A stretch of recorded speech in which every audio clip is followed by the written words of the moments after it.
আচ্ছা, এখন মাৎসন্যই এই শাসন ব্যবস্থাটা কিভাবে বাংলাদেশে আসলো, কার হাত ধরে আসলো, এটা বোঝার জন্য আমাদেরকে এই হর্ষবর্ধন সম্পর্কে কিছু তথ্য জানতে হবে। আচ্ছা, হর্ষবর্ধন সম্পর্কে তাহলে প্রথমে আমরা যেটা লিখবো সেটা হচ্ছে উত্তর ভারতে, আচ্ছা, শশাঙ্কের সমসাময়িক, ওনার পরিচয়টা হচ্ছে শশাঙ্কের সমসাময়িক, শশাঙ্কের সমসাময়িক উত্তর ভারতের রাজা, উত্তর ভারতের রাজা, উত্তর ভারতের রাজা। ওনার পরিচয় কি? উনি ছিলেন, যখন শশাঙ্ক বাংলার রাজ্য ছিলেন, যখন রাজ্যে ক্ষমতায় ছিলেন বাংলা রাজ্যে, তখন উত্তর ভারতের ক্ষমতায় ছিলেন তারই শত্রু, শশাঙ্কের 1 নম্বর শত্রু হর্ষবর্ধন। তার মানে হর্ষবর্ধন আর শশাঙ্ক দুইজন ছিলেন মানে একে অপরের প্রতিদ্বন্দ্বী, মানে শত্রু ছিলেন, বন্ধু ছিলেন না, ঠিক আছে। আচ্ছা, হর্ষবর্ধন শশাঙ্কের সমসাময়িক উত্তর ভারতের রাজা, আর ওনার রাজধানী ছিল হচ্ছে কনৌজে। কনৌজ কোথায়? কনৌজ হচ্ছে বর্তমান ভারতের উত্তর প্রদেশের রাজধানী লখনৌ। এই লখনৌ শহরটা ছিল মূলত এই হর্ষবর্ধনের রাজধানী অথবা ওনার শাসন কেন্দ্র, ঠিক আছে। ওকে, তো এই হর্ষবর্ধন, আচ্ছা আমরা তাহলে একটু লিখি এর পরে তথ্যটা। শশাঙ্কের মৃত্যুর পর, শশাঙ্কের মৃত্যুর পর তিনি বাংলা দখল করেন, তিনি বাংলা দখল করেন। তার মানে আমরা শশাঙ্কের মৃত্যু যখন হলো তখন হর্ষবর্ধন কি করলো? বাংলা দখল করলো, হর্ষবর্ধন বাংলা দখল করে নিল। আচ্ছা, এখন প্রশ্ন হলো, হর্ষবর্ধন তো আমাদের শত্রু ছিল, শশাঙ্কের শত্রু, তো উনি যখন আমাদের বাংলা দখল করছেন, আমরা ওনার দ্বারা কি হচ্ছে? শাসিত হচ্ছে। এখন এক কথায় শাসিত প্লাস শোষিত দুটোই হচ্ছে। তো হর্ষবর্ধন যখন বাংলার রাজা, তখন কি বাংলায় ভালো সময় না খারাপ সময়?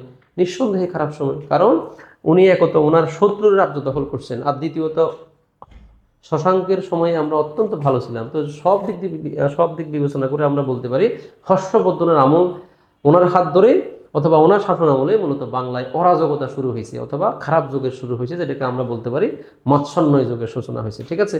তাহলে আমরা বলতে পারি শশাঙ্কের মৃত্যুর পর তিনি বাংলা দখল করেন এবং এবং বাংলায় মাৎস্যন্নয় যুগের সূচনা হয়, মাৎস্যন্নয় যুগের সূচনা হয়, মাৎস্যন্নয় যুগের সূচনা হয়, ঠিক আছে। এতটুকু আমরা সবাই ক্লিয়ার রাখি। শশাঙ্কের মৃত্যুর পর তিনি বাংলা দখল করেন এবং তার হাত ধরে কি হয়? বাংলায় অরাজকতা শুরু হয়, মাৎস্যন্নয় শুরু হয়, আইন শৃঙ্খলার ভয়ানক অবনতি শুরু হয়, ঠিক আছে। ওকে, আচ্ছা, এরপরে হর্ষবর্ধন সম্পর্কে আমরা আরেকটা গুরুত্বপূর্ণ তথ্য লিখবো, যেটা পরীক্ষার জন্য অতীব গুরুত্বপূর্ণ। সেটা হলো তার শাসন আমলে বা তার সময়ে বাংলায় বা ভারতে, হ্যাঁ, বাংলায় অথবা ভারতে আসেন বিখ্যাত চীনা পর্যটক, বিখ্যাত চীনা পর্যটক হিউয়েন সাং,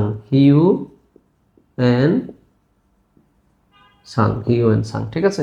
তাহলে হিউয়েন সাং উনি একজন চীনা পর্যটক, উনি আসছেন কার সময়ে? এই হর্ষবর্ধনের সময়ে, ঠিক আছে, বাংলাতে আসছেন বা ভারতে আসছেন, কেমন? তাহলে তার সময় বাংলায় আসেন হিউয়েন সাং। আমি এর আগেও কিন্তু একজন চীনা পর্যটকের নাম আপনাদেরকে বলছি বা আমি লেখাইছি, সেটা হচ্ছে কি ফাহিয়ান আসছিল গুপ্তদের সময়ে, অর্থাৎ দ্বিতীয় চন্দ্রগুপ্তের আমলে। আর হর্ষবর্ধনের আমলে যিনি আসছেন তার নাম হচ্ছে হিউয়েন সাং। নাম দুইটা কিন্তু আপনাদের পরীক্ষায় আসলে আপনারা মানে কি বলবেন, মানে পেঁচিয়ে যাবেন অথবা জটিল করে ফেলবেন। এই জন্য আমি একটু ক্লিয়ার করে দিই, কারণ পরীক্ষায় এটাও আমি একসময় সহজ জিনিস আমার মানে দুইটা নাম একই রকম মনে হতো, আমার কাছে কনফিউজিং লাগতো যে আসলে কে আগে আসছে কে পরে আসছে। তো যে আগে আসছে সে ছোট, যে পরে আসছে সে বড়, এইভাবে মনে রাখলে কিন্তু আপনারা ভুলবেন না। ফাহিয়েন ছোট, হিউয়েন সাং মানে লেটারের যে সংখ্যা সেই সংখ্যার দিক দিয়ে অবশ্যই বড়, তাহলে যিনি বড় সে পরে আসছেন, ছোটজন আগে আসছেন বড়জন পরে আসছেন, এভাবে মনে রাখবেন, ঠিক আছে। ছোটজন আসছেন গুপ্তদের সময়ে দ্বিতীয় চন্দ্রগুপ্তের আমলে, আর বড়জন আসছেন যখন বাংলা অঞ্চলে কি শুরু হয়েছিল? মাৎস্যন্নয় শুরু হয়েছিল, ঠিক আছে, অর্থাৎ হর্ষবর্ধনের আমলে, ঠিক আছে। এতটুকু পড়েন। আর এখানে তেমন কিছু বলার মতো নেই, বিস্তারিত বলার মতো নেই, শুধু এই ওনার পরিচয় দিলাম আর ওনার পরিচয় দিলাম। আচ্ছা, এই দুইটা মানুষের পরিচয় কেন দিচ্ছি? কারণ এইটা বোঝানোর জন্য যে বাংলায় গুপ্ত পরবর্তী যে রাজনৈতিক পরিবেশটা সৃষ্টি হয়েছিল, এটার একটা সারমর্ম বোঝার জন্য মূলত আমরা ওনাদের নামটা উল্লেখ করছি বা বলতেছি বা উল্লেখ করতেছি, ঠিক আছে। তাহলে শশাঙ্ক বাংলা রাজ্যের প্রতিষ্ঠাতা, ভালো শাসক ছিলেন, ওনার সময়টা খুব ভালো ছিলাম আমরা স্বর্ণযুগ।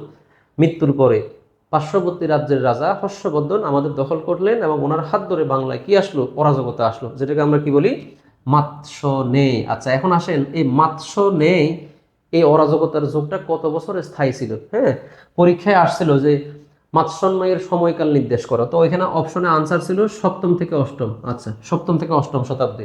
কেন এইভাবে পরীক্ষায় আসছে? কারণ পরীক্ষায় একজাক্ট কোনো সাল দেওয়াটা সম্ভব না।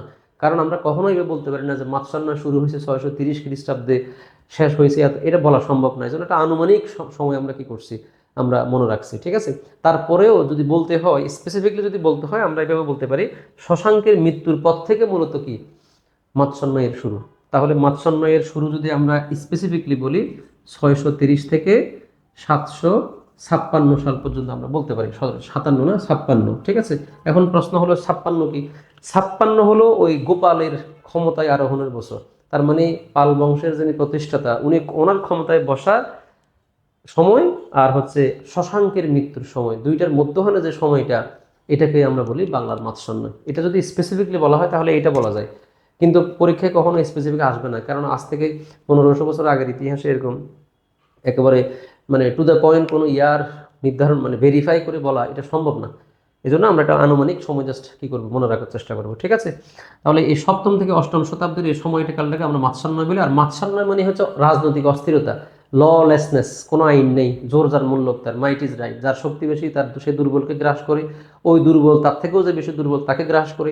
এইভাবে সমাজের মধ্যে একটা মানে সমুদ্রে যেরকম মাৎস্য নেই আছে, মাৎস্য নেই মানে কি, বড় মাছ ছোট মাছ, ছোট মাছ তার থেকে ছোট মাছকে গ্রাস করে, ঠিক এরকম একটা অবস্থা বিরাজমান ছিল প্রায় 120+ বছর।